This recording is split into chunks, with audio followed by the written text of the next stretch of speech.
Welcome to the program as we have a ton to get to. Tennessee, Georgia. I'm sure you know the outcome by now, but a lot to visit about as we have Tennessee recruiting.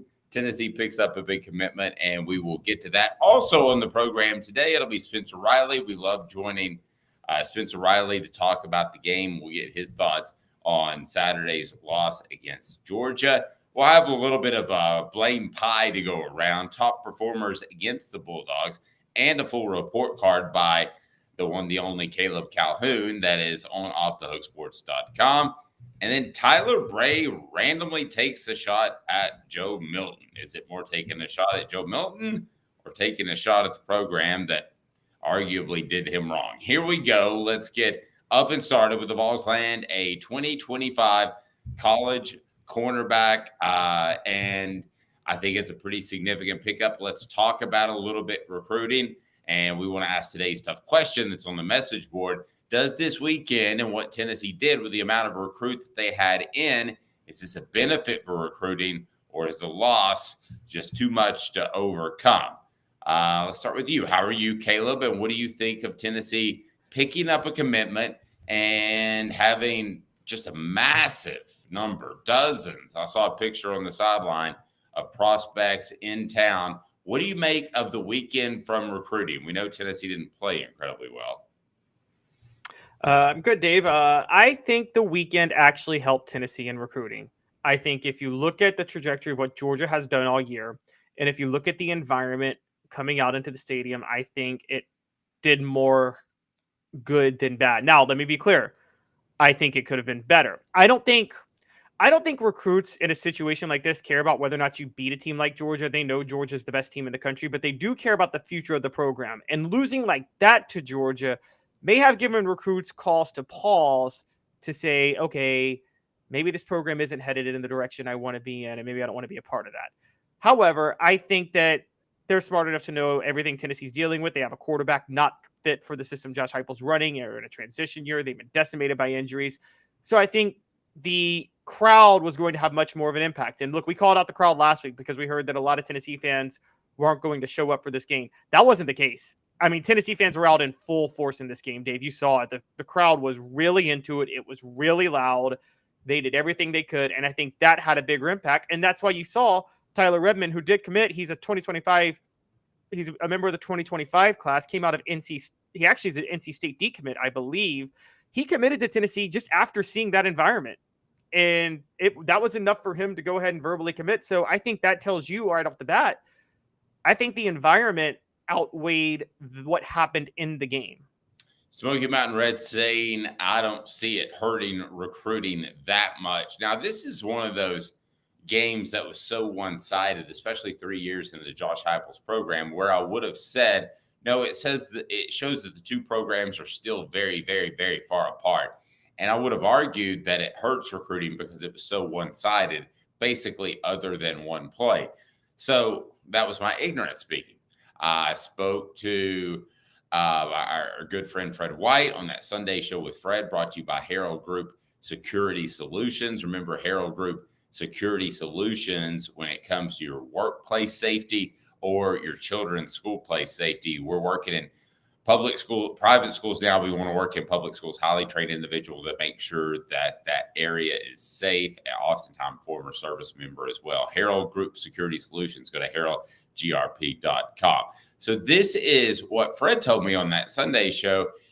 He said, did you know, Dave, when I showed up, and pardon me, I can't remember the game, I think it was Florida. It was 31-0 when he showed up for his official visit. And that to me would have said, I'm not sure. Maybe I'd rather go. Now, he hated Florida, so bad example. But maybe I'd rather go to Georgia and Jim Donnan or Drunken Ray Goff. But he said he looked at his cousin, and he still remembers. He goes, it's 31-0 in the fourth quarter. People are here still steering this team on. And that was a big factor, which I didn't know until yesterday, that was a big factor in his recruitment. The fan support that was there, even in a loss. Now, all that being said, I'm going to disagree with you and Fred. I think that, and I want to go over their commitment, by the way. I think that it hurts in recruiting because in year 3, you showed a disparity in the program that I don't really think's there. I think it's injuries, and I think it's a quarterback that is not well adapted to this system, and we can get into that at another time. So I don't think it helps. I think if Nico comes out next season and throws for 350 yards and looks efficient, then this is all forgotten. But right now, heading into a game at Vanderbilt and a bowl game yet to be determined and probably not have a lot of sizzle, I'm going to say it hurts. So I'm in the minority against you and Fred.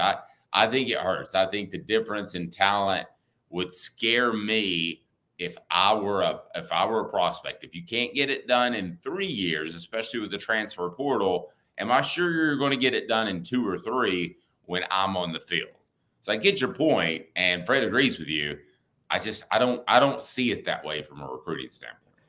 All right, well, let's unpack, because let's talk about, it's funny Fred brought up that 31-0 game, because I know the game he's referring to. It's 94 Tennessee, Florida. It was their home opener, their first game on natural grass. Now, depending on how you look at it, I don't know how you view 1992 with Fulmer, but do you consider 1994 Fulmer's third or second year? 92 is when he took over, right? Yeah, but do you consider his interim year his first year, or do you consider his first 93, the year he was named full-time head coach, you consider that his first real year as head coach? I guess I consider it the first year. Which one is the first year? Oh, 92. Okay, so by that logic, 94 was Fulmer's first year. Was Fulmer's third year on the job. So in Fulmer's third year, Fred is in the stands and sees Tennessee lose 31-0, and that still drew him to Tennessee, just like Heupel's third year now. I think, and I would love to ask Fred more about this, I think the circumstances were similar and people understood it more. What happened in 94, Dave? Tennessee had their starting quarterback go down in the opener of the year in Jerry Colquitt, completely threw the whole season for a loop because they had to go to either a true freshman or a quarterback that everybody in the world knew, even probably you at Tennessee at the time knew, that Todd Helton was going to play baseball and that was going to be his focus. And everybody knew that wasn't his focus, that football wasn't his main focus. So everybody knew Tennessee was in a weird flux situation in 94. And so recruits, all that mattered was the fans. I think you see a similar situation now. They're decimated by injuries. Everybody knows that Josh Heupel this year the focus was just to try to stay above water with Joe Milton at quarterback and then move on to Nico the next year. And I think because if we know that, recruits have to know that. And so I think but see, I didn't view that this year. I view that this year as Joe Milton takes it to the next level or they turn to Nico early on. So I viewed this year different than you did. I didn't think it was a bridge year as much. As a matter of fact, not to scare anybody, but Caleb, you and I have talked about it with the offensive line turnover. Next year could be the bridge year. And then you're in a different place if you end up at 8-4. I didn't view this going in as a bridge year. I thought Joe Milton had restrictions and limitations on what he was able to do, but I thought he would play at a pretty high level, a B level, I think, and we've seen C minus at times. And I thought that if that didn't work out, then Nico would take over. But I mean, that hasn't been the case. So to me, I guess we're asking another question. This year to me is a little bit of a disappointment for Josh Heupel. Is it you?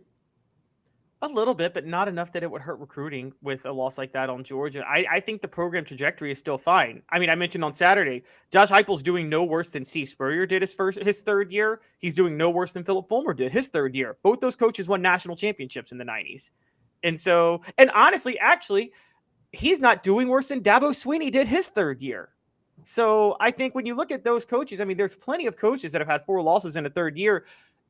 The arc of I'm going to use, what was it? The thing Martin Luther King said, the arc of history is long, but it bends toward justice. I think the same is true with coaching and football. The arc of a program, if you're going in the right direction, can be long, but it still bends in the right direction. That means, this year you see a step back from last year, but you still overall on a macro scale see the program heading in the right direction. And I think recruits see that. I think more than anything, I think they're very aware. And so look, Fred drew a stronger point than even I thought, which was, again, the 31-0 Florida game in 94. There's nothing about that Florida game in 94, Dave, that you can tell me is different from what's happening with Tennessee right now with that 38-10 loss to Georgia at home. Well, in fact, it's very similar. I think they took personnel in the 94 game and handled it the wrong way. I thought they threw too much instead of handed the ball off during most of Peyton Manning's career. I also think there was a talent discrepancy between Florida and Tennessee. So maybe there are some similarities I hadn't thought of. Rocky Top Tom says, can we talk about the two very simple issues this team had this year? It's very simple. They're out of shape, don't hit in practice. Joe Milton turned out to be a quarterback, not to be a quarterback. He's just a nice guy. Well, I addressed that to Joe Milton. I've never had an issue with him being in shape. I think you should hit more in practice than Josh Heupel does, but he's not the only successful coach to not hit in practice. So in shape has never been an issue to me. I felt like people got on and off the field, and that's just a tenet of this program. I mean, most of these injuries don't have to do with being out of shape. If you watch them, a lot of times they're freak injuries. I mean, Cooper Mays, at the start of the year, it was a hernia, right?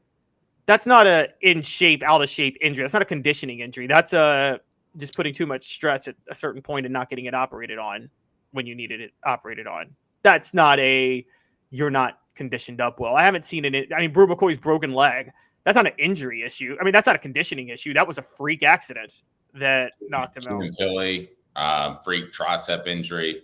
Now, I think that this team had injuries. I don't think that they were because they were out of shape. And I never saw guys that were gassed. Now, I thought the first game or two when Cooper came back, because you can't simulate the type of football that Josh Heupel plays, I thought he was gassed, but I'm not blaming him because he was hurt. You know, he wasn't able to get up out of bed for like 3 days.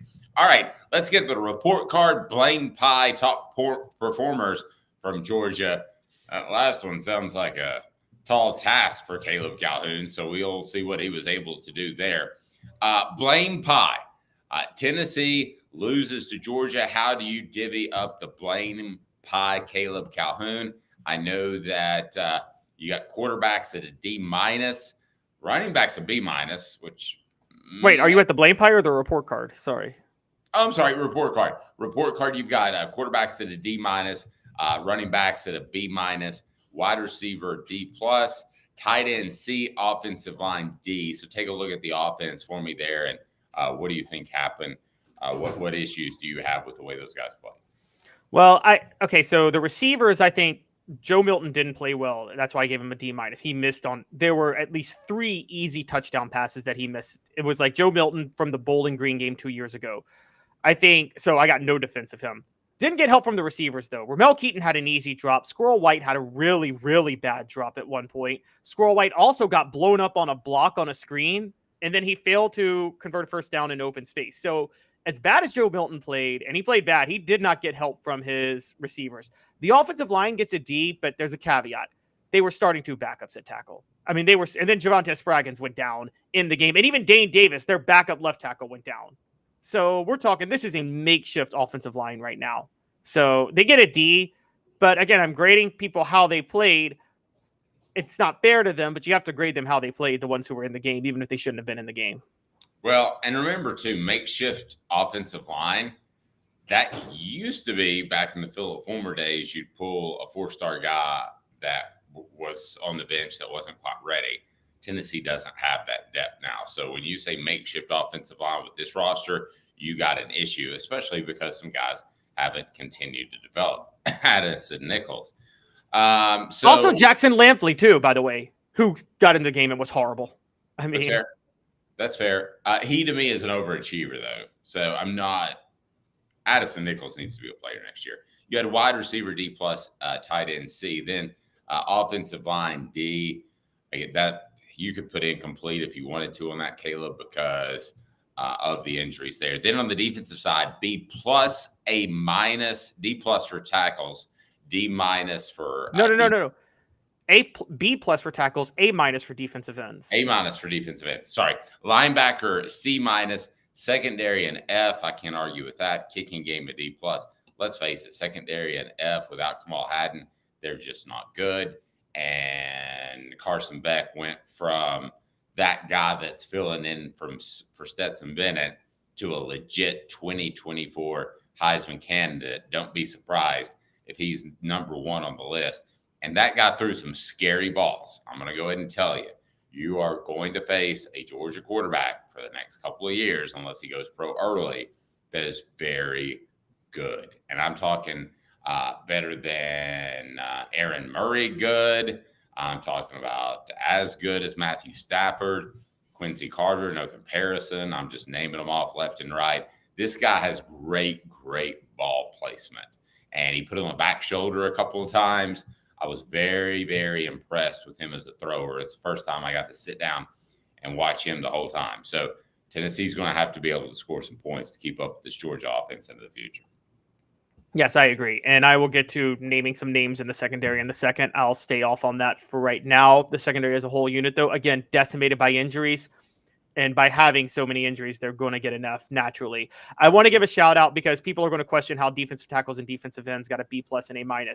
Guys, Tennessee defended the run well on Saturday. You can't really take away what they did against the run. Omar Norman-Lott, Dave, he played an amazing game. Omar Norman-Lott did. And second straight week, by the way. Yeah, second straight week. You're right.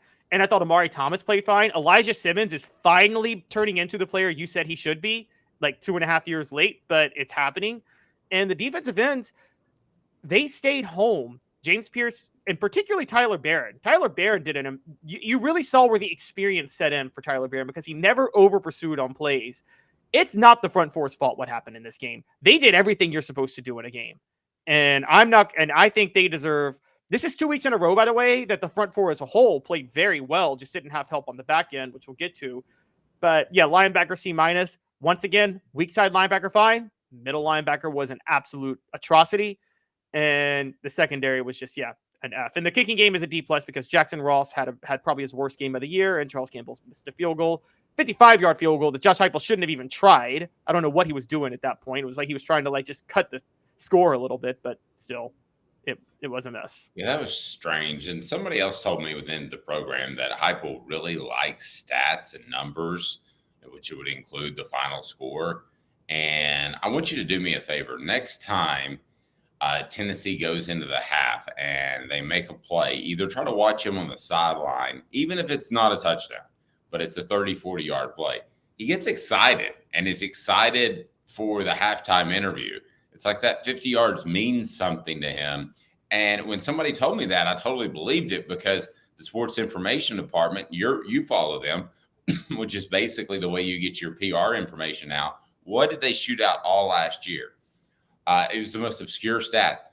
Tennessee with most 50-yard receptions since 1978 on a sunny day in September.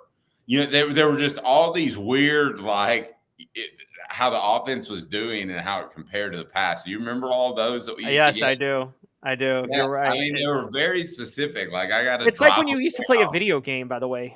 Remember when you played a video game and you were up by 30 and you're like, yeah, I got to get this running back 100 yards in the game just for fun. Yeah, exactly. No, completely remember that. Or just run up the score because I was a bad sport. Report card and more brought to you by Andy Mason, AndyMasonRealEstate.com. 40 years of experience right there in East Tennessee. Best prices, best service in the biz. The Blame Pie, which actually has become one of my favorite segments of the week. By the way, as for the week, we will have tomorrow John Adams on, Jimmy Hyams on Wednesday. Thanksgiving will take the day off, and Friday as well. So we want to take a second here to thank you and the support that this community has grown and telling other people. We greatly appreciate it. So hit the like and the subscribe button. So the Blame Pie, part of the reason I like it is because we disagree on it so much, Caleb. So shoot it out there. Blame Pie me. Pie in the face. So this may be unfair, but Andre Turrentine leads the day with 25%. And here's the thing. Remember when Andre Turrentine and Wesley Walker were both transfers in 2022 to shore up the secondary, and Turrentine was the highly touted young guy who had the highest potential? Well, he filled in for Wesley Walker in this game. Very clear who the better free safety was. By the way, Turrentine didn't get in the game until Jordan Thomas got hurt, filling in for Wesley Walker. Sometimes you have a waste of a transfer and a scholarship.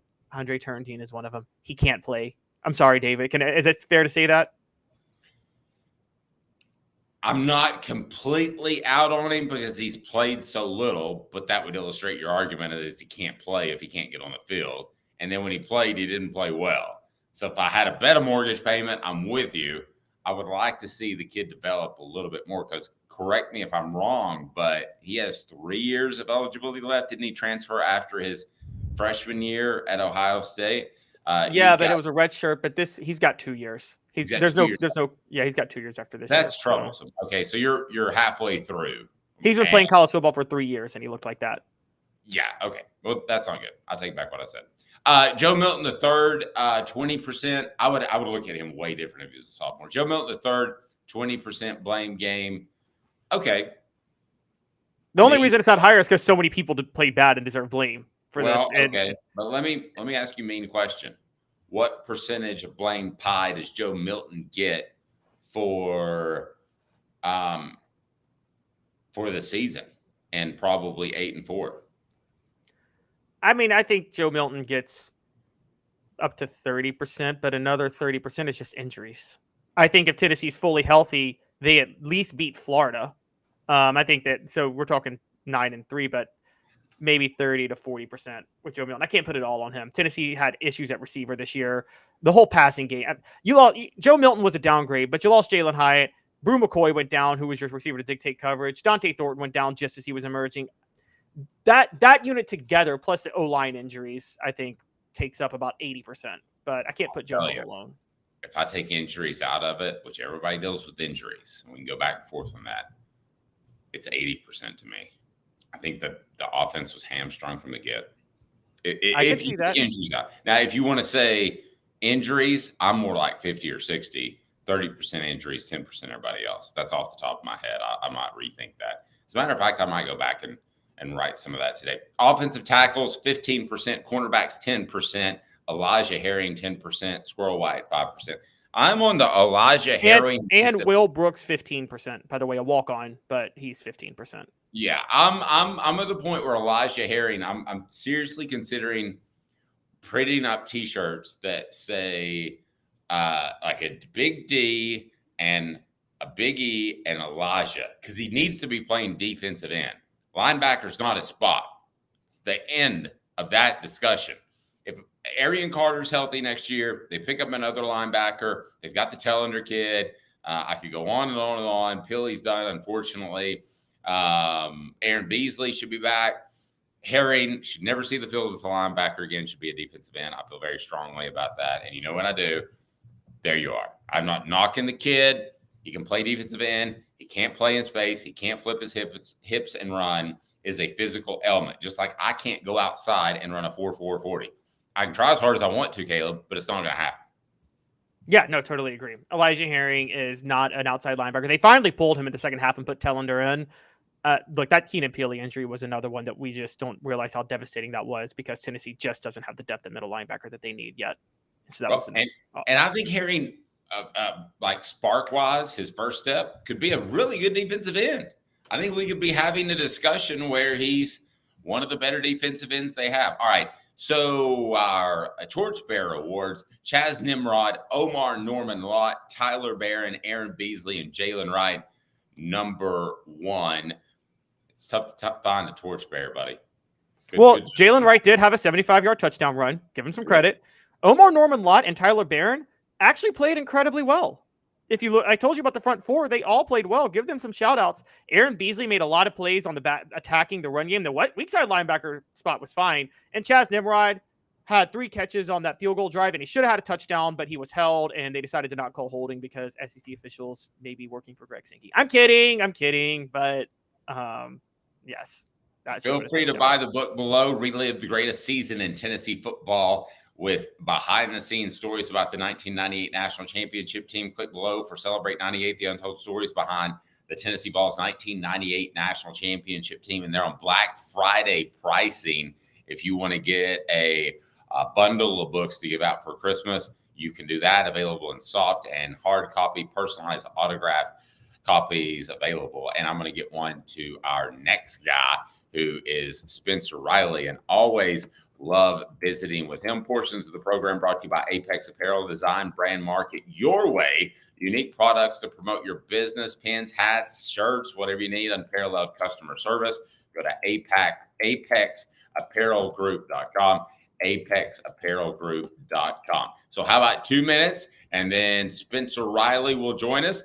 Looking forward to that. As always, stay tuned off Thug Sports. Sun, sand, and salt water, the beach is a very relaxing place. Unless you wear contacts. Ow! Open your eyes to the best the beach has to offer with LASIK vision correction from Campbell Cunningham Laser Center. Ah. Sports Treasures in North Knoxville is one of the South's largest sports cards and memorabilia dealers, featuring over 10 million sports cards from vintage to modern. Sports Treasures carries a full line of hobby boxes, singles, autographed memorabilia, Tennessee Vol collectibles, fan cave decorations, and so much more. See a museum full of collectibles at Sports Treasures, 4819 North Broadway in Fountain City, and Sports Treasures on Facebook. Sports Treasures, where the real sports fan goes to shop. Have you seen the latest TriStar Hats Co. product? TriStar Hats Co.? What's that? You know, those really cool hats, shirts, tumblers, and even license plates with 3 stars like the official Tennessee flag and stripes like the American flag. Pretty patriotic if you ask me. Ah, gotcha. Seen those. Those are cool. Where can I get them? Simple. TriStarHatsCo.com. And if you order now, there's 10% on any order $50 or more. Plus, use the promo code HOOKED. With the promo code HOOKED, you get 10% off. That's hooked. And don't forget free shipping with any order over $50. Stock up at TriStarHatsCo.com. That's TriStarHatsCo.com. There are plenty of wannabes out there, so make sure you go to TriStarHatsCo.com for the best quality and customer service. Will do, and I'll be sure to use the promo code HOOKED. That's hooked when I do, to save an additional 10% off. TriStarHatsCo.com. TriStar Hats Co. is a trademark of TriStar Hats Co. LLC. Any use without express written consent is prohibited. Let's go ahead and bring him in. Spencer Riley joins us now, former Vol of VFL, and played center for the 1998 National Championship team. And Spencer, I'm sure you've been around first of all, thanks for joining us. Oh, you're welcome, guys. Appreciate it. Glad I could. Hey, so I'm sure you've been around an offensive line that's been decimated by injuries. And it started with Cooper Mays, and we saw the injuries mount up over the weekend. What's that like? How do you keep the right mindset in that regard? Well, I mean, at the end of the day, you gotta figure out if you can play or not play. If you're still just beat up and banged up, all right, get your butt out there and play. I don't know. I mean, who knows? I can't sit here and tell you if a kid's injured or not, right? You can't, neither can anybody that's sitting inside that stadium. It doesn't matter. I mean, but at the end of the day, only the kid can tell you, you know what I mean? And the mindset of kids today, I'll just be honest with you, is not very tough. You know what I mean? We talk about toughness as a choice every day here in our program, and you got to learn to be physically tough and mentally tough. And those two things go hand in hand.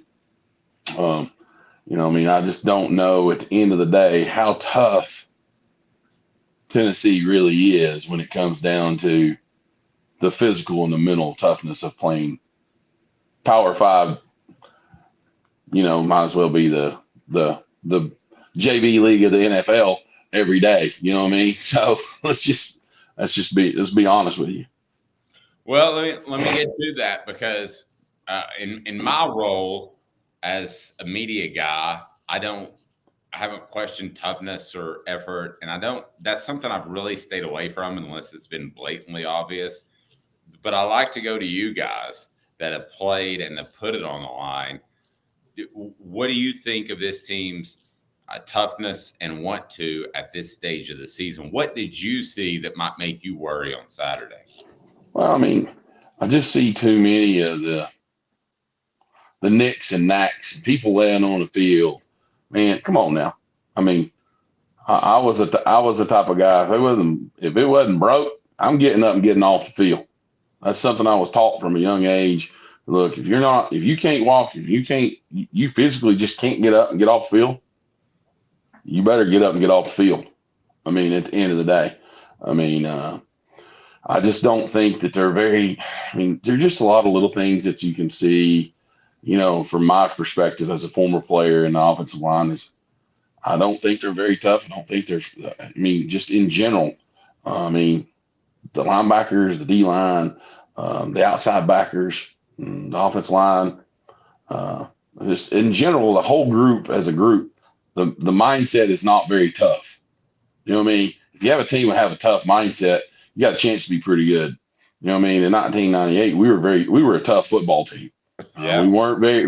We had a lot of good players, you know what I mean, and had some really talented football players that went on and played professional football.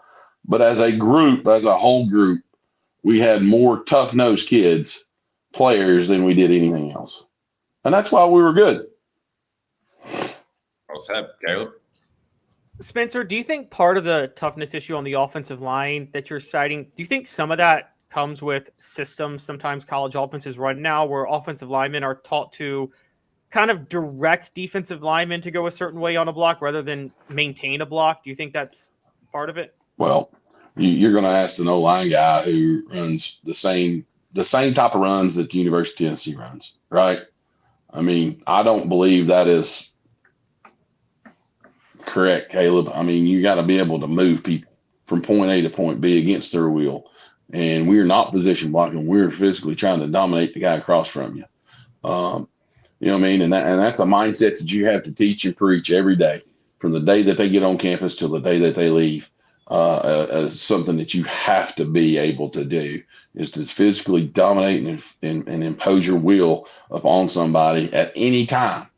It doesn't matter when it is. It may be the first play of the ball game. Hey, man, they look really good in the first play of the ball game. Everybody's like, woohoo! Yeah, man, but Georgia's they're talented, man. If you compare their size on their lines compared to ours, we were undersized in that ball game, hands down.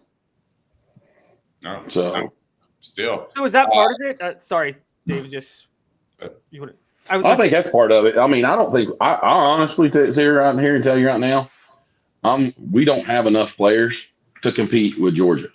And everybody's going to say, well, it's recruiting. Well, guys, you go back and look at it, and my numbers may be off just a little bit here, okay? Since 2019, and on this team right now, there's 5 4-star players playing on this team on a consistent basis right now. You may go back and check that out, but hey, you know what I mean?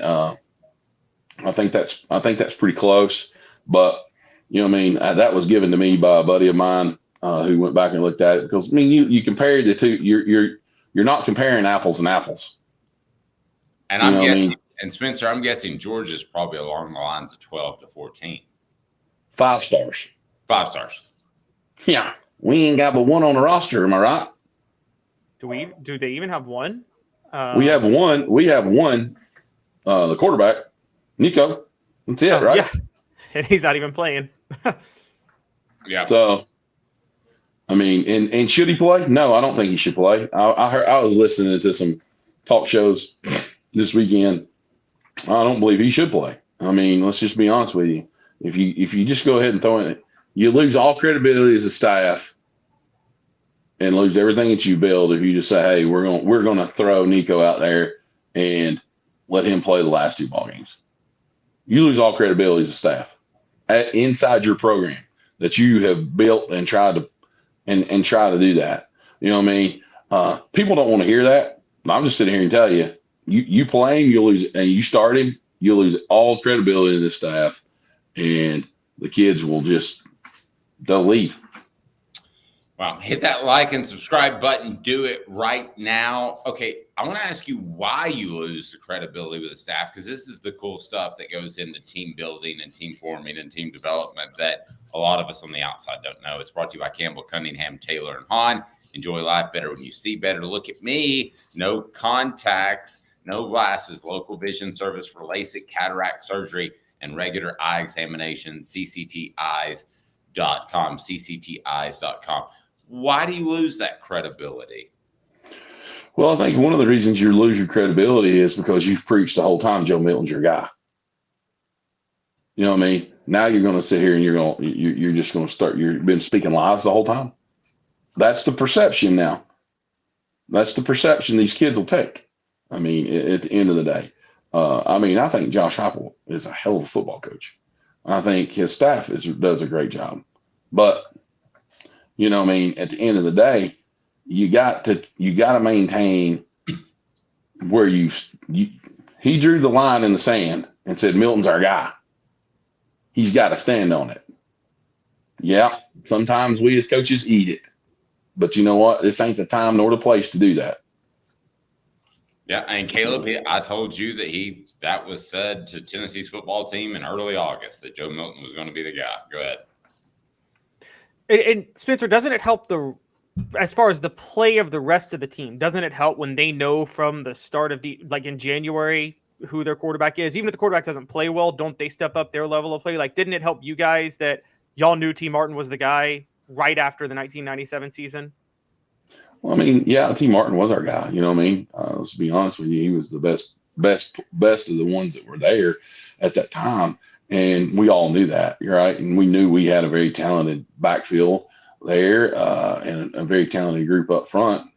So it really wasn't. We knew we had to do our part, right? And we knew he was going to come along and make those things and make those advancements as we went into the season. And has Joe done that? No, not really. I'll sit here and tell you. Everybody has to say that, hey, at the end of the day, he's a good player. It's about all he is. He may be a great professional player. Guys, I don't see that. This is just me looking at it from outside looking in, but I think he is a great person. And there's a lot to be said about being a great person. This game can have all the 5 stars you want, but if you ain't a good person and a 5-star, nobody wants to play with you. Let's just call it how it is. You know what I mean? And you work with people daily that you. We lost Spencer there. Let's see if we can get Spencer back. We'll get Spencer back. So to clarify something on the message board, people are asking about 5-star prospects that are on Tennessee's current roster. Well, if you listen closely, Spencer said 5-star prospects that are committing. So let's bring Spencer back. All right, go ahead, buddy. I'm sorry. It's one of those things is you got Joe, at the end of the day, Joe Milton is going to be a great person at the end of the day. Nobody better. He's going to represent the University of Tennessee from now until he dies as a great ambassador of our program, right? But if you have bad teammates, we talk about this. You work and you play with people that you don't necessarily like all the time, right? But if you got to learn how to deal with those guys, right? And you can be a. Go ahead, Spencer. I call that the Caleb factor. Well, Caleb, I like talking to Caleb a lot. Caleb's beard, we got to get a little trim action going on with the beard there, big dog. But it's November. It's No Shave November, guys. Yeah, you still got to trim it up, bro. It's a little shaggy on you. So everybody knows that I love Caleb. Go ahead. Let's pick on Caleb a minute right there, right? But you can have all the 5 stars you want on the football team, but if you're not good teammates, it don't matter. People won't want to play with them, and they'll weed themselves out at the end of the day. And that's kind of what has happened. With the changeovers of staff. After we fired Philip Fulmer for going average and winning 10 ball games a year to the next 15 years, it just was atrocious and abysmal to watch as a player, former player. People who didn't care about the institution was running it. At the end of the day, you didn't want your former players back there who could help you and build programs. Now, Josh Heupel has invested in us as former players and has invited us back and has had us back. And my man says, hey, at least Caleb can grow a beard. You're right, man. I can't grow one. I can tell you that right now. I got the big bald spots. So I'm definitely understanding that. So. Speaking of, when we talk about guys that we'll have on the program, it'll be later today, but we will visit with Cooper Mays of City. He's brought to you by City Heating and Air Conditioning, 50 years in East Tennessee. Integrity matters. Don't trust a fly-by-night HVAC company. to tell you that you need a new unit that could cost you thousands or more. cityheatandair.com. All right, so excuse me, this is a tough one for me, Spencer, because what you just said is true, I think, on most teams. Yeah, you have a guy that plays hard, and he's a 5-star, and you want to play hard for him.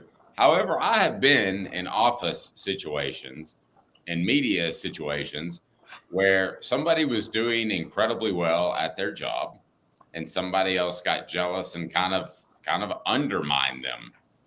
I'm not saying that Tyler Bray can in any shape, form, or fashion undermine what Joe Milton has done, but he did have a tweet, I don't know if you saw it, that said, well, he can still throw the ball 80 yards. I'm paraphrasing, Caleb. Is that about right? That's exactly right. Okay. Why would he take a shot at a current player? Why would a former Vol who's doing okay, he's probably making $800,000, I think is the minimum. Who said that? Not anymore, I'm but sorry. Tyler Bray said it. And not anymore. Tyler Bray's no longer in the NFL, but he did have like 7 years worth of NFL money in his pocket, and he took that shot. You know what I mean? He has that right to say it, you know what I mean? But come on now. 7 years. I mean, come on. Be a good alumni. That's all I can tell you. You know what I mean? Amen. Support your program, support the team, and support the kids that are on there. Don't be a jackass. And I think he clearly was a jackass. And the problem I have, too, with Tyler Bray saying it, it would be one thing if Josh Dobbs, who I think we all think the most of, right? If he said something like, the simple fact is Joe Milton has to play better. This is a complicated offense. If he tweeted something like that, you would kind of see that he's coming from the right place, at least. Sure. But just to take a backhanded shot, I mean, Tyler Bray, if anybody still loved him that was a Tennessee fan, that might be the final straw, Spencer. I just thought that was really tacky. Well, let's just be honest with you. When you said who he was, I was like, well, I don't remember him too much. So, I mean, Well, and that's what probably people say about me, and that's fine. I don't care. But, you know, this is my opinion on this show. So, y'all are, and Spencer, since you are an alumni, you are much classier than I am with people. But because I'm not a former player, I'm allowed to say certain things that I feel about. I think Tyler Bray, nobody wasted their talent in the history of Tennessee football more than Tyler Bray. He was. that's why I don't know him. Yeah, if you looked at his arm, he played during the Derek Dooley years, and Dave will, I think, back me up. If you looked at Tyler Bray's arm, no one was more physically cut out to be an NFL quarterback in Tennessee history than Tyler Bray. I mean, the most beautiful arm ever. And he did put up a lot of stats, but he was the worst leader. He purposely threw a game against Kentucky in 2011 because he didn't want to go to a bowl. And because he was mad that they were 5-6 or whatever at the time. And to me, he's always been a disgrace to the university. And for him, who never won more than 5 games as a quarterback at Tennessee in any single season, to take a shot at Joe Milton when Tyler Bray had the potential to be a 10-year NFL veteran, I think is awful. And I think one of the things people bring up, and Spencer, I want to know what your thoughts are on this. People will say that Tyler Bray didn't have a lot of help on defense and Joe Milton's had a lot of help and things like that. My thing is, I sometimes think that quarterbacks who are good leaders, even if they're not good, i.e. Peyton Manning his last year in Denver, other players will step up their game for that quarterback because they want to help that quarterback win. Is that the case? You would think so. You know what I mean? I definitely would think that's the case. You know what I mean? I've always wanted my quarterbacks to be successful because if they're successful, it makes me look successful. You know what I mean? Even though I may not do my job right all the time and I may not be successful all the time, those are things that you just do as a great teammate. And really not even a great teammate. It's what you're supposed to do. You know what I mean? As just a person. Yeah. No. Yeah.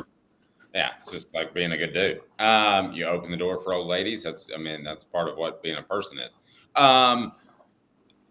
Let's move away from the Tyler Bray comment. But did we, now with Vanderbilt on the docket, Tennessee's probably going to go 8-4 unless something crazy happens against Vanderbilt. Did we get too enamored, and not you, because you're a coach and you can see things that we can't see, but did we as a Tennessee media contingent and a Tennessee fan base get too wrapped up in the, whoa, he can throw an orange 105 yards. That Joe Milton, man, he can heave it 90 yards. I'd rather a quarterback be able to process quickly, be accurate, and not have the strongest arm that I've ever seen in my life. That's me. Am I wrong, Spencer?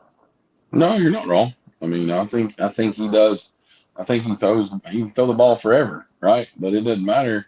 I mean, let's be honest. Peyton Manning wasn't a very good deep ball thrower when he was in college. Mm-hmm. I mean, he was not very good at it. You know what I mean? But he did a great job of doing all the other things. It doesn't matter how far you can throw a football, but if you can't execute the game plan, there's a problem. You know what I mean? I'll give you an example. One of your all's first practices I went to, I saw this. I was walking on the practice field and I saw this ball soar through the air, and it was one of the most beautiful arcing passes I've ever seen. And I said, well, that must have been Peyton Manning. I got a little bit closer and I saw that it was this guy named T. Martin. So but it was a beautiful arching pass too, whereas I feel like Joe's trying to throw it through a brick wall every time.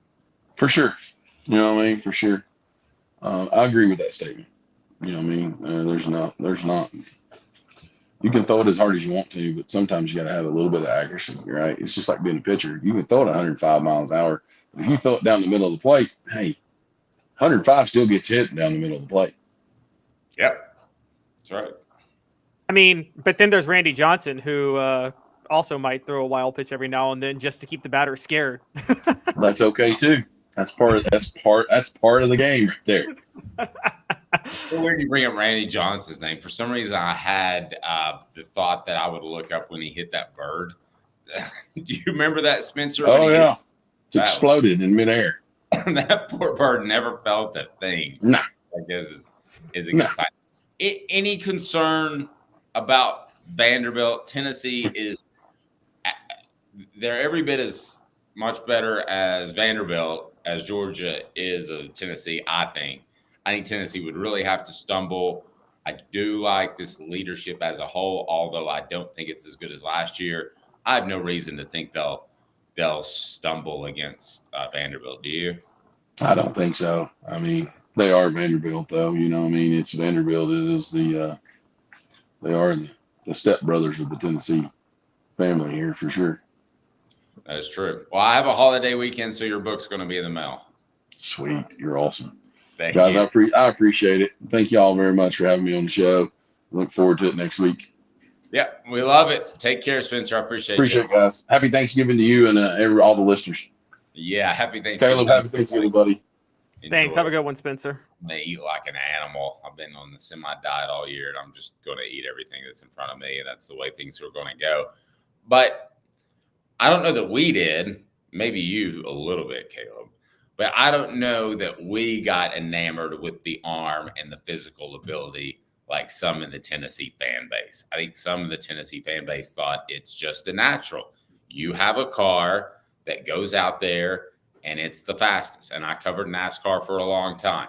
Handling around the turns determines how fast you can get through the turns. So you might be the fastest straight ahead, but it doesn't mean you're the fastest. Being able to draft, having that innate ability to be able to pull up behind somebody and slipstream them and see their air, that's something that special drivers have.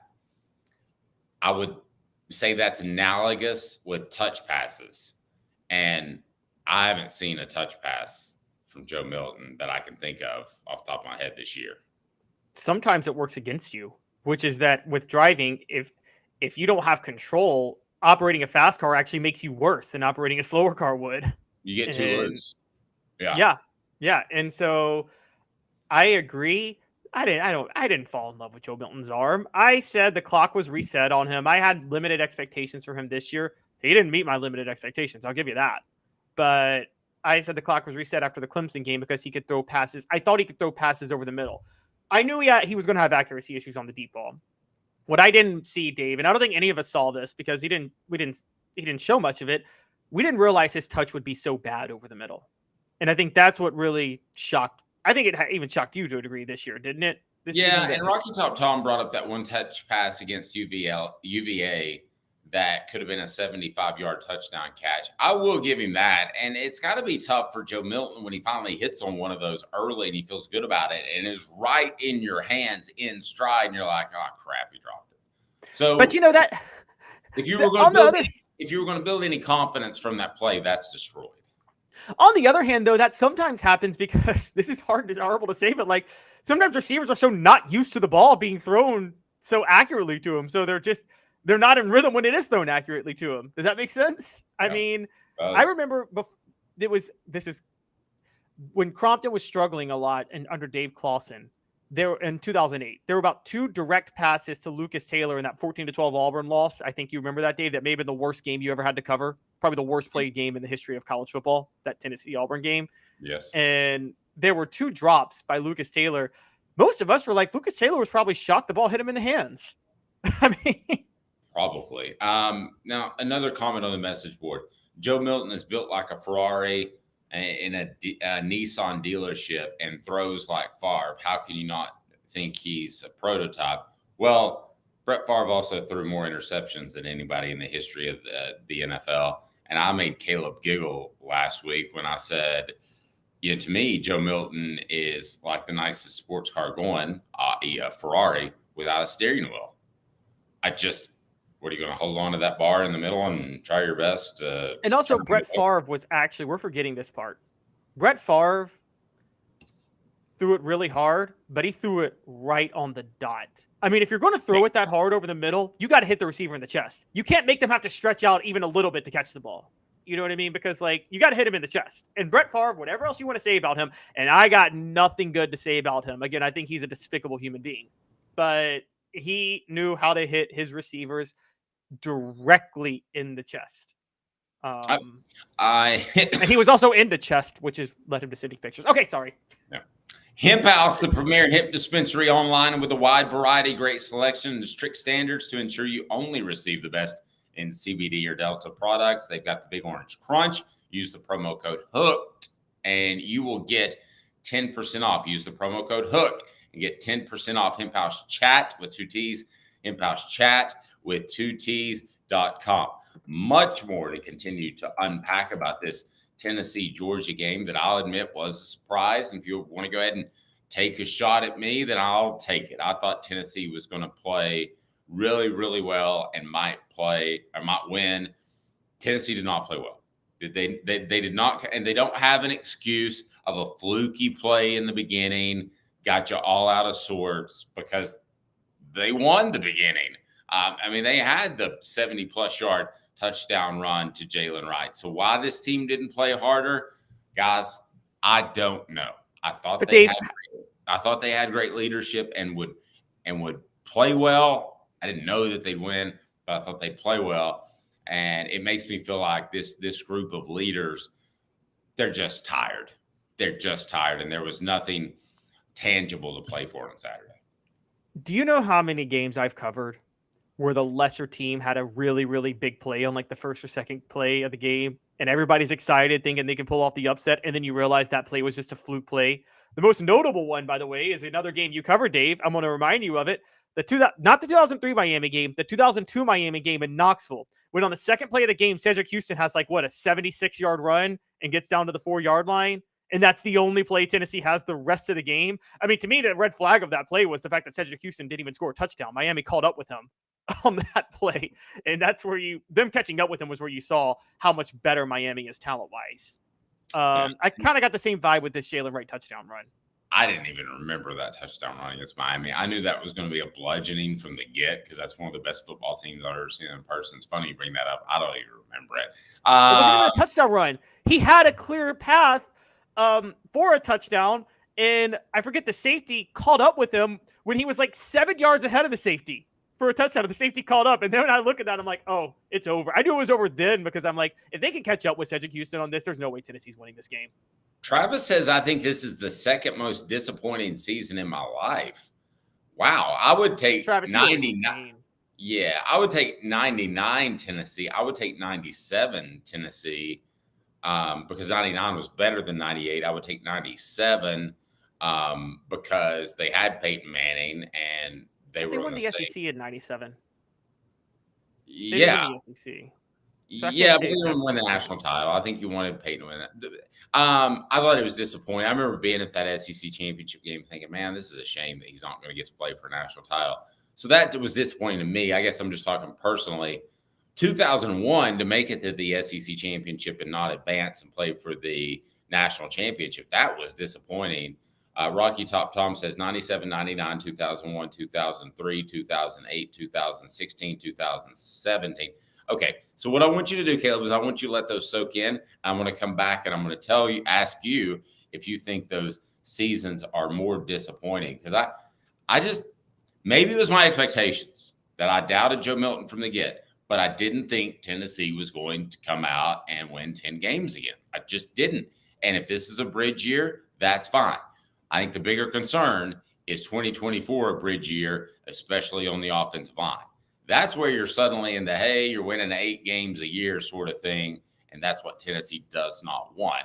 Of course, Nico will play a huge factor in that. 2 minutes. He's Caleb Calhoun. I'm Dave Hooker, Off Look Sports. Got cataracts? We can fix that. Never miss another moment. With a little help from Doctors Campbell, Cunningham, Taylor, and Hahn at cctis.com.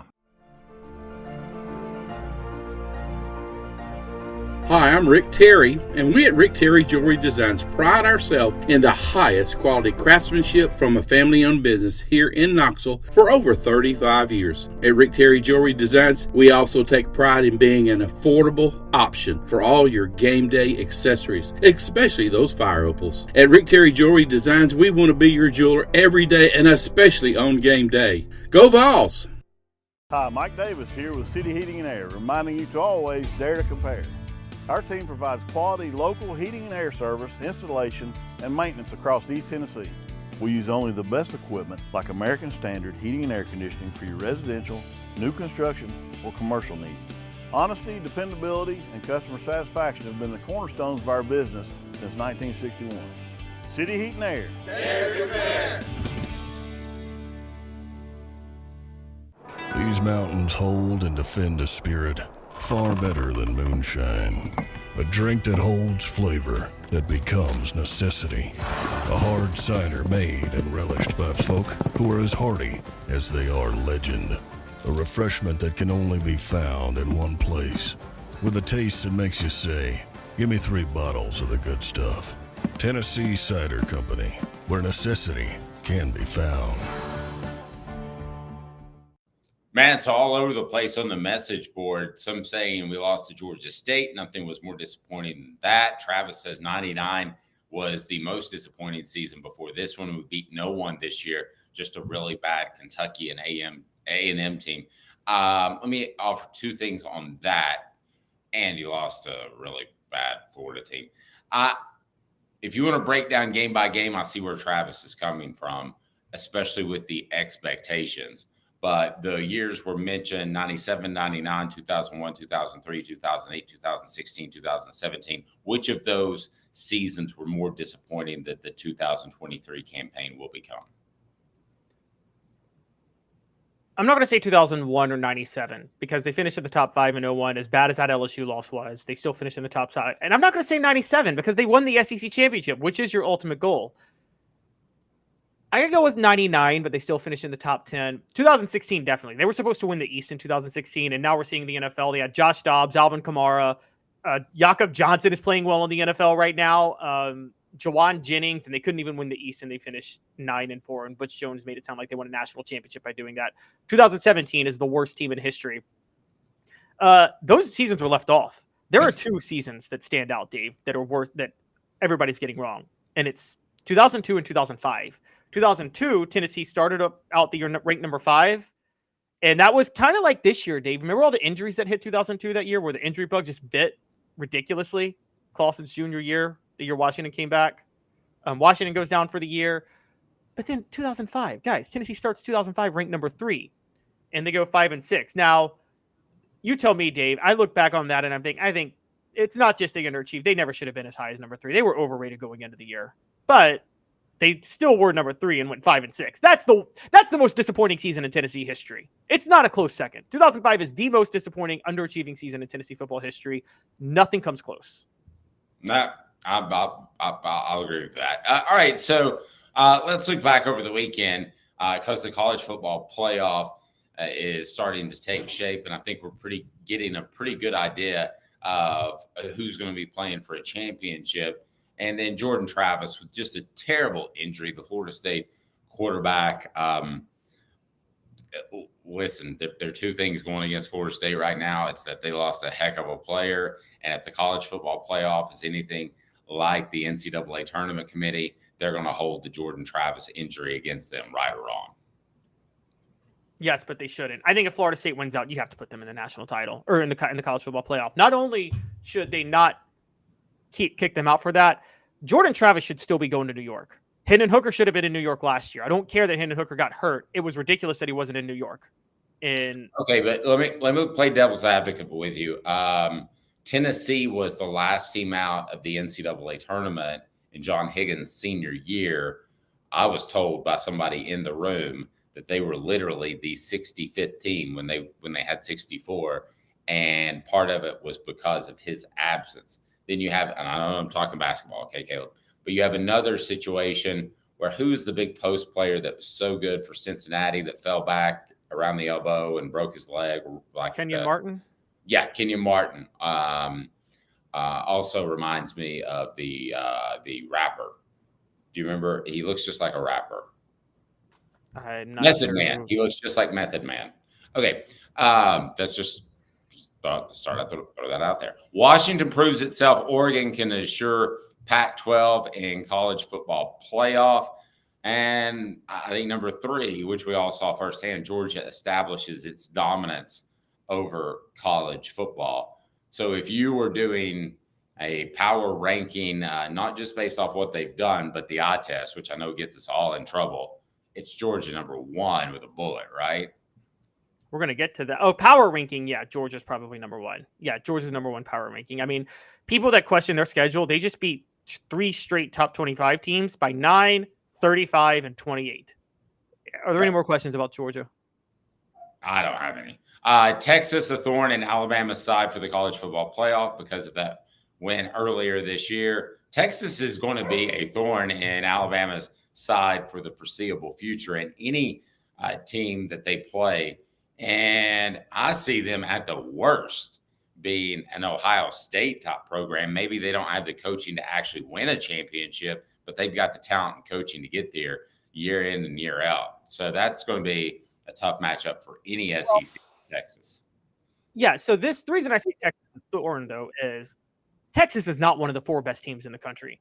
Alabama may be one of the 4 best teams in the country right now, but this is body of work.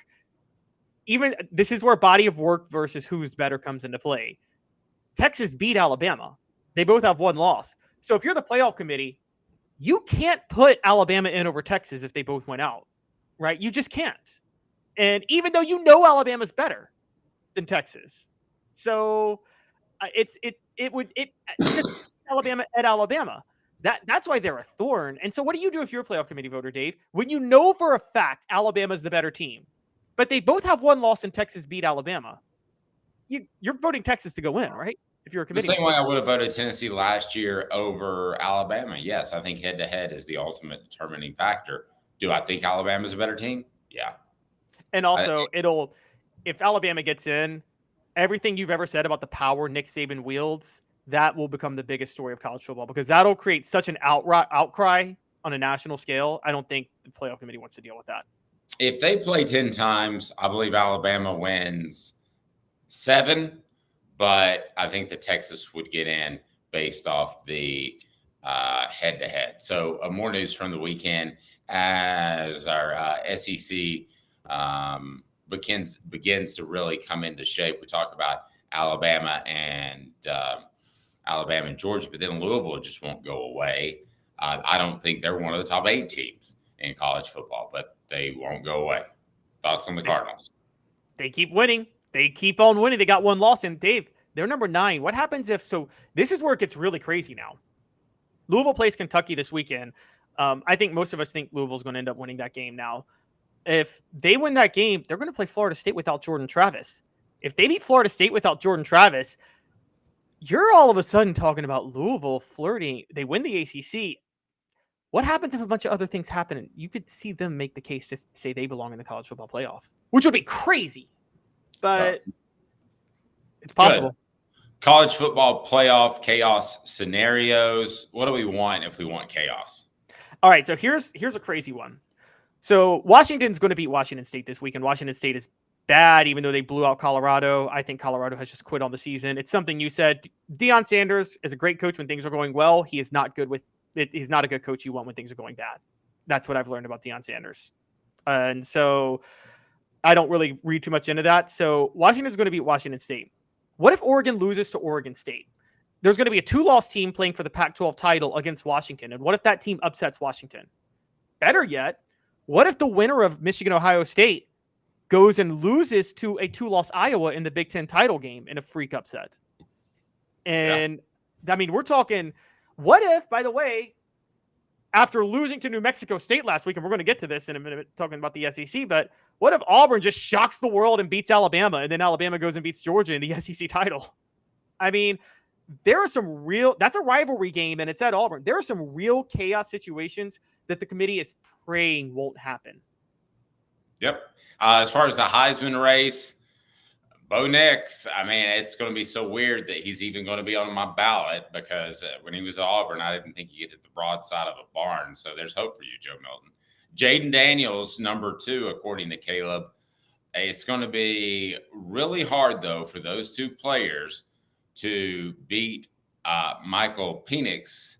Really hard for them to beat Michael Penix, because he impressed a lot of people in September and October. Jordan Travis is number 4. He's obviously not going to win it with the injuries. Carson Beck's number 5. He will be number 1 leading into the 2024 season. I'll go ahead and tell you the odds will be, I would say, somewhere around 180, plus 180 for him to win the Heisman Trophy next year. And then the top 10, Caleb, I love you. And if you want to go by power rankings, that's fine. Ohio State, Michigan, 1, 2.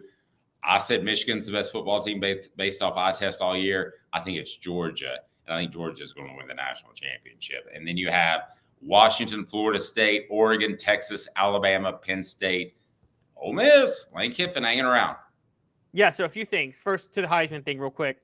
Right now, Bo Nix has way better stats than Penix. That the whole Heisman is going to come down to if Oregon wins this weekend and plays for the Pac-12 title. Oregon-Washington game is going to determine the Heisman in the Pac-12 title. So let's and so all right, so top 10. And no, Daniel, I'm not beating on Michael Penix. Top 10 real quick. I just think that too many Heisman voters make their opinions in September and October. No, they don't. They make their opinions the second to last week of November, before Thanksgiving. Well, and also, yeah, probably true. Penix is also going to be very hard to beat. Some stiff competition there. There's no question about it.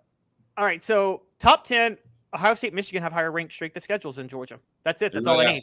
He really has to stiffen up and play well. All right, so Ohio State schedule strength is the second most thing to record to me. Ohio State, Michigan, higher ranked strength of schedules than Georgia. So I got them ahead of Georgia right now.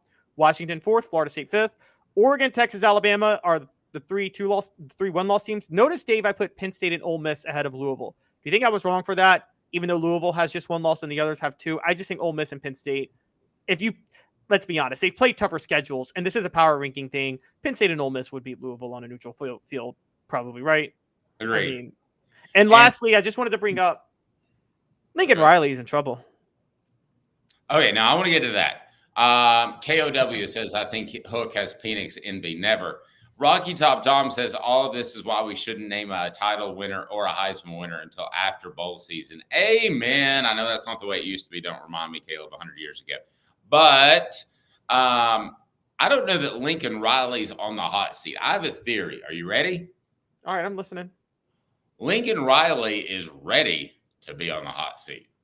And I think that he truly believes with the Caleb Williams, he can use leverage to get the NFL job he wants. I think that Lincoln Riley has essentially mailed it in thinking about the NFL. He said he wants to retire at 50. He's in his mid-40s, low 40s. I think he wants to try the NFL. I think he's got his ticket and Caleb Williams. So I don't think he's on the hot seat, more so that I think he's put him on the hot seat on purpose. Your thoughts, brought to you by Rick Terry Jewelry Design. They want to be your jeweler looking for affordable game day jewelry. How about the Fire Opals, a Tennessee tradition? RickTerryJewelry.com. So what do you make of that? It reminds me of Jimbo Fisher not recruiting anyone in his last full season, last full calendar year of recruiting at Florida State, and just griping, and he wanted out. Harbaugh has done some of the same things. It's weird how that thing shaped out and kind of galvanized Michigan.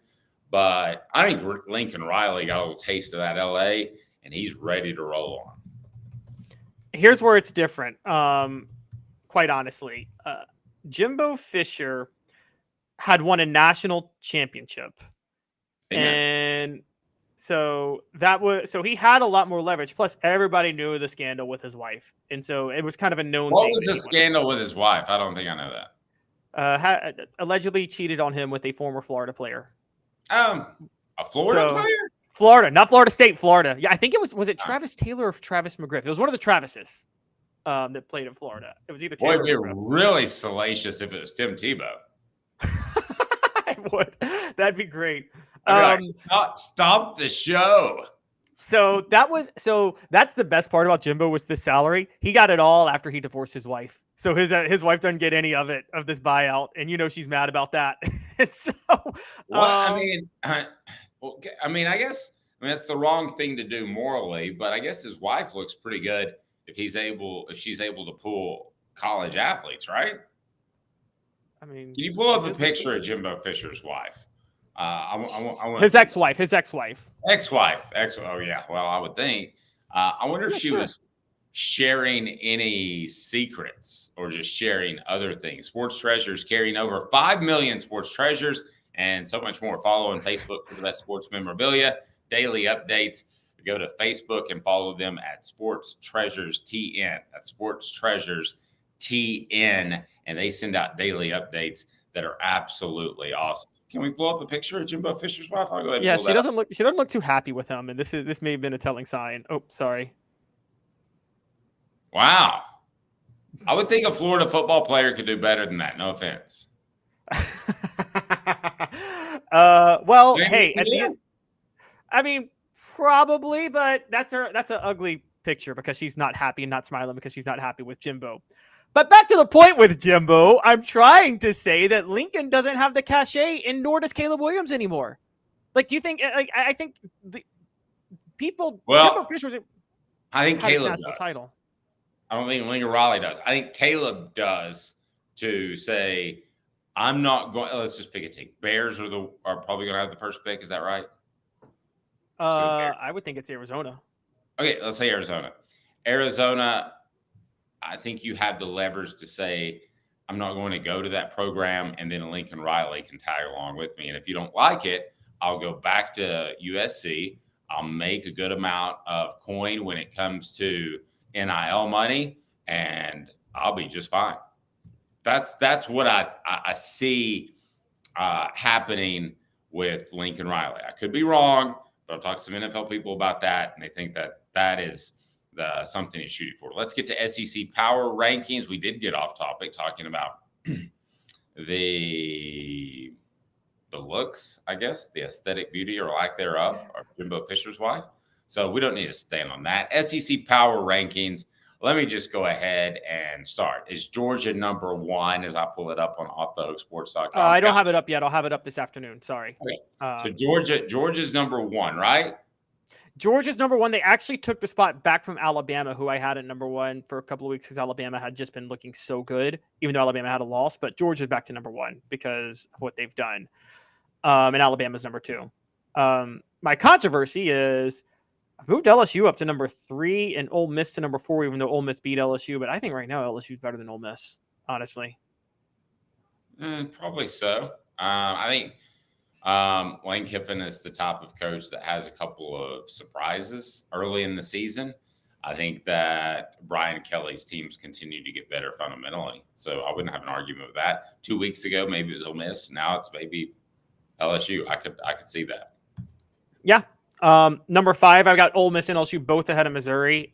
Missouri looked great last week, but they had to squeak by Florida on Saturday because it took the worst 4th and 17 defensive alignment I think I've ever seen in college football by Billy Napier to allow Missouri to win that game. So I dropped Missouri to 5, but still had to have them ahead of Tennessee at number 6 in the SEC. And quite honestly, Dave, the only reason Tennessee is even that high is because I think there's just so many issues with the rest of the teams in the SEC that I'll get to. Okay, so if your most disappointing season of recent memory is Tennessee at number 6 in the power rankings, that's pretty good, right? Yeah, and honestly, it's funny because people last night were talking about Josh Dobbs and how they were trying to compare Tennessee going 8-4 this season and say, well, y'all were so upset when Butch Jones went 8-4. And we're like, yeah, because Tennessee fans were upset about that because that was Butch Jones's 4th year. And that was his peak year where he had a bunch of NFL talent. That was his best team. Nobody went into this season thinking this was going to be Josh Heupel's best team, right? No. And so it's a different, it's a different type of 8-4, guys. Okay. It's 8-4 after you lost your quarterback, your go-to receiver. You lost a ton of talent. Butch Jones went 8-4 after returning everybody. Yeah. Okay. So this on our message board this weekend, hurt or help the Vols in recruiting. You can go to our YouTube channel and vote on that. Pretty 50-50. 54% said, no, that's too bad of a loss. It looks bad. Yes, too many prospects on hand. And there were dozens. So that's 46%. So that's where we stand there. Out of your power rankings, Caleb, how many teams do you think, A, in the next 3 years can win an SEC championship? And B, how many teams should be considered an annual participant in the college football playoff? C, win a national title. So out of the SEC teams, I will go ahead and take a look at them. I think that in the next 3 to 5 years, LSU can win a national title. Alabama can win a national title. I think that Georgia can win a national title. If you want to say 3 years, I would say Tennessee can be an annual participant in the college football playoff, but probably not a national title. If you want to extend me out 5 years, give me a couple more recruiting classes, I'll say that Tennessee is one of the teams in the SEC that can win a national title, given their coaching and what they have building. Depends if you want to go 3 or 5 years, Caleb. How would you break that down to teams that can actually win a ring or teams that can compete for a ring year in and year out? So we're talking about teams that can go to the 12-team college football playoff first. I forgot it was 12, actually, so I actually expand my list. But go ahead under that premise. Yes. Okay, teams that can go to the college football playoff. I think Georgia, Alabama, LSU, Ole Miss, Missouri, Tennessee can all go to the playoff. Texas A&M can go to the playoff. South Carolina can go to the playoff. Kentucky, Arkansas, Florida. Hell, I think the whole SEC outside of Vanderbilt could go to the playoff. I think 13 of the 14 teams could get to a 12-team playoff one year. Now, who can win a national title? Georgia, Alabama, LSU. I think Tennessee could actually win a national title with what Josh Heupel's doing. Texas A&M, they are the right coach. They're winning a national title. They got the best resources in the country. It's a better job than Tennessee. And then I think Florida. South Carolina's final record last year after beating. They were 8-4. They were 8-4. Okay, that's their best year. I'm going to differ with you. I don't think that South Carolina will ever be in a position to be consistently good enough throughout the season to make a run in the college football playoff. Maybe if there was a 12-team playoff in the early 2010s, they would have made it 4 years in a row under Steve Spurrier, though. Well, Shane Beamer ain't Steve Spurrier. You didn't say under the current head coach, okay? Well, no, that's what I mean. Under the current coach and their under the current and what they have rolling for them now. Okay, that's a different story. Like it's not Florida. Florida's not in that group until they get rid of Billy Napier. Yeah, no, I agree. Under the current coach making the playoff, Georgia, Alabama, LSU, Ole Miss, Missouri, Tennessee, Texas A&M, and I would say Kentucky. I would say those 8 teams under their current coaches because Kentucky could squeak in. The ones that could compete for titles, Georgia, Alabama, LSU, Tennessee, and Texas A&M. Those 5. Portions of the program brought to you by Don Self of State Farm. Customer service still matters. State Farm agent Don Self and his team take customer service seriously. For well over 40 years, they have built their business and reputation on taking care of their customers. Collegedale, Ottawa, as well as the greater Chattanooga area. Customer service still matters. Now, Rocky Top Tom has an issue with Caleb, as a lot of people do. Whoa. Did you mean, did your ears deceive me, or did you throw down the gauntlet there? A&M is not a better job than UT. Ha, ha, ha. I'm sorry, brother. Thoughts? Rocky Top Tom, give me a bit of evidence this century that shows Tennessee's a better job than A&M. Seriously, bit of evidence. I need something. And don't say 1998. That didn't even happen this century. Okay, well, they hired a better coach. I'm sorry? Tennessee hired a better coach eventually. No, this isn't about who has the better coach. This is which is a better job. Texas A&M is a better job. A&M's a coin flip, okay? Because A&M has more money than God, okay? But A&M also has to compete against Texas and other smaller schools. So those smaller schools can every once in a while cherry pick a top player that you might slide to running back, but he wants to play quarterback at a Texas Tech or a TCU or something like that. So there's that factor. And then Texas is still the state school. So much like Auburn has to overcome that Alabama hump, A&M, despite the money and despite an incredible amount of facilities, they're always going to have to overcome we ain't Bama, right? Well, I mean, it's not the same. There's a lot more talent in Texas. Oklahoma has built a brand getting Texas recruits. Why can't Texas A&M, even with Texas there? So I'm sorry, Texas A&M is a better job than Tennessee. You guys can hate on that all day, but Texas A&M is a better job than Tennessee. And I went on this rant a few weeks ago. That does not mean Tennessee can't be better. I think they are going to be better because they made a good hire. Tennessee fans, y'all suffered a decade of dysfunction believing that you can just hire anybody and win 10 games because of your tradition. What you did before this century matters 0% into how good of a program you are. So it matters. Texas A&M hasn't won anything. I agree. Neither has Tennessee, because Tennessee, nothing before 2000 counts. All right. And if you think anything before 2000 counts, you're probably somebody who thinks Bozo the Clown is still relevant. All right. So it's not a thing. Doesn't matter. I don't care what Tennessee did in 1998, and I certainly don't care what they did in the 1950s. Since the turn of the century, Tennessee and Texas A&M have accomplished exactly the same thing, which is they both won 0 championships. Period. End of story. Same with Missouri. So it becomes what is a better job. And Texas A&M has more resources. Speaking of, by the way, because you brought up Auburn, we got to talk about this before we get out of here. Auburn's lost to New Mexico State over the weekend. Bad. Like Hugh Freeze and all. Here's a stat for you. Auburn was a 24 point favorite. They lost by 21. That's a 45-point swing. So going through my SEC power rankings, just want to finish those real quick. I had Tennessee 6, A&M 7, South Carolina 8, Kentucky 9, Arkansas 10, Florida 11, Mississippi State 12, Auburn 13, and Vanderbilt 14. Dave, as bad as Vanderbilt is, who didn't play this weekend, should I have considered dropping Auburn below Vanderbilt for losing like that to New Mexico State? Sure, that's fine with me. And here's the other thing that Gus Malzahn needs to remember: he doesn't have the long leash. Hugh Freeze, you mean? Or Hugh Freeze, excuse me. He doesn't have the long leash that another coach might have because of his past discrepancies. I'll go ahead and tell you, I think that going back to the Texas A&M and Tennessee thing, I think they're on the second level of job where you don't just walk in and expect to win a championship, that you walk in and you've got to do some work.